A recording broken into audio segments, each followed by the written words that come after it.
Hello and welcome back to One Piece chapter analysis. This is chapter 7, titled Friends. My name is 𝙲𝚘𝚙𝚒𝚑𝚝.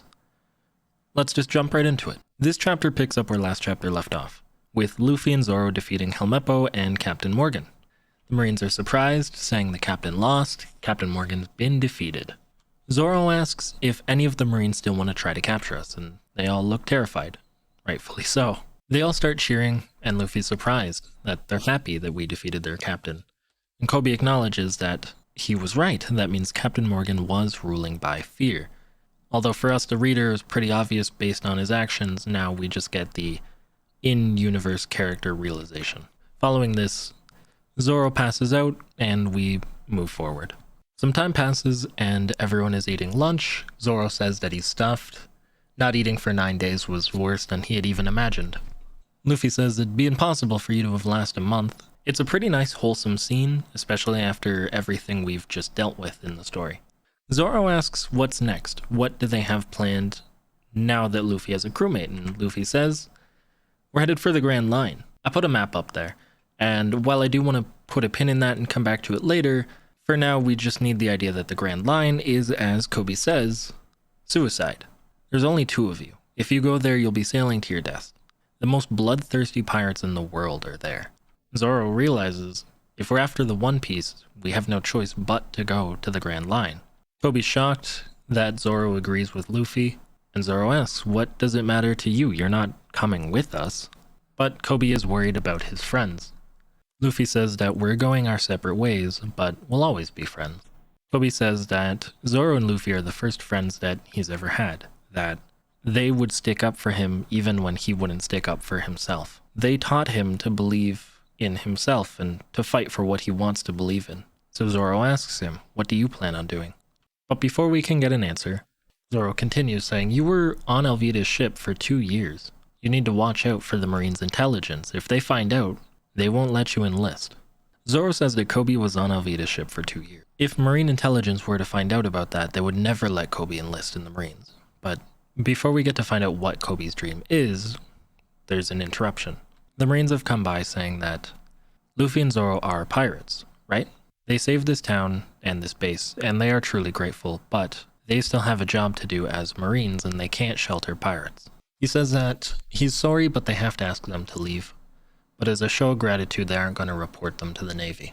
The townspeople get mad upon hearing this, saying that the Marines are pigs, that they hated Captain Morgan just as much as the pirates did, but it doesn't matter. Luffy gets up and says, we'll be going then, and they start walking past Kobe.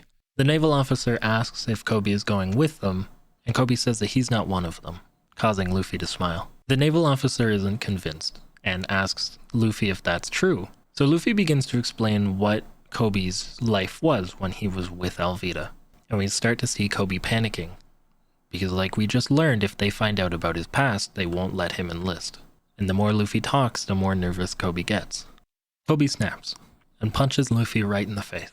Both Luffy and Zoro are happy about this because they needed Kobe to act out. Luffy, wanting to play his part, punches him back, saying that Kobe deserves a beating. The naval officer steps in, says it's clear you're not friends, please leave town now.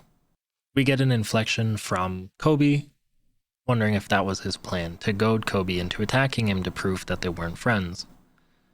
He says he did it again. In the end, I still depend on his help. He asks himself if he's helpless, saying if I don't depend on myself from now on, then I am a loser. And I really like this. Even though we're just at the beginning of One Piece, we're getting this sense that Kobe and Luffy are parallels but opposites in what they want to do, and there's going to be a lot of this moving forward with different characters. Right from the get-go, we learn that Luffy isn't the perfect pirate. Luffy can't do everything himself. We know that he can't navigate. We know there are plenty of things that as a pirate Luffy can't do himself. He's not a cook, he's not a shipwright, he's not a navigator. And he depends on the people that he wants to bring into his crew to help pick up the slack where he is lacking. But Kobe is the exact opposite. He doesn't want to have to depend on other people. He wants to prove his own strength moving forward. And I like that. I like the opposite there, that what Kobe gains, he needs to see him gain it himself whereas Luffy gets more enjoyment out of growing with his crew and knowing that they're all essential to each other. Moving on, Kobe asks the officer to please let him join the Navy, that he will do anything. He could be a cabin boy, which is the lowest rank in the Marines, but anything to just let him join. And he's psyching himself up, and he says, I'm gonna do it. I'm gonna do it. He has to do it. There is nothing else for Kobe. Another officer steps in and says, I don't think it's a good idea. I still don't trust him. That Kobe could be a rat working to infiltrate the Marines from the inside. But Kobe snaps and says that he's no pirate, that he's gonna be a Navy officer, because this is his dream. We cut to the outside of Zoro and Luffy. Zoro saying that was some pretty bad acting, that there's no way that the Marines didn't see through it. But Luffy says that it's up to Kobe now. If Kobe wants to make his dream reality, it's up to him to make it happen. There's nothing more that Luffy can do. They say it's a good time to be leaving. Everybody hates us, and that's the way that pirates should leave a town. Though that's not really how things pan out moving forward, but that's another topic for another day. Kobe ran out to meet Luffy and calls out his name before turning to salute them, saying, thank you very much, Captain Luffy.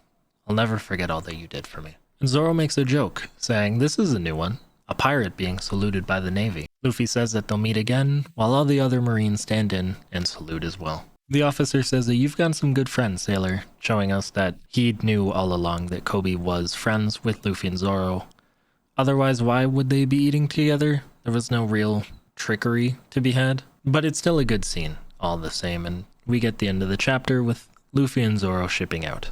And before we wrap up, I want to just talk a little bit about the Grand Line and why this is going to be such a big deal moving forward, because this series focuses mainly on the Grand Line.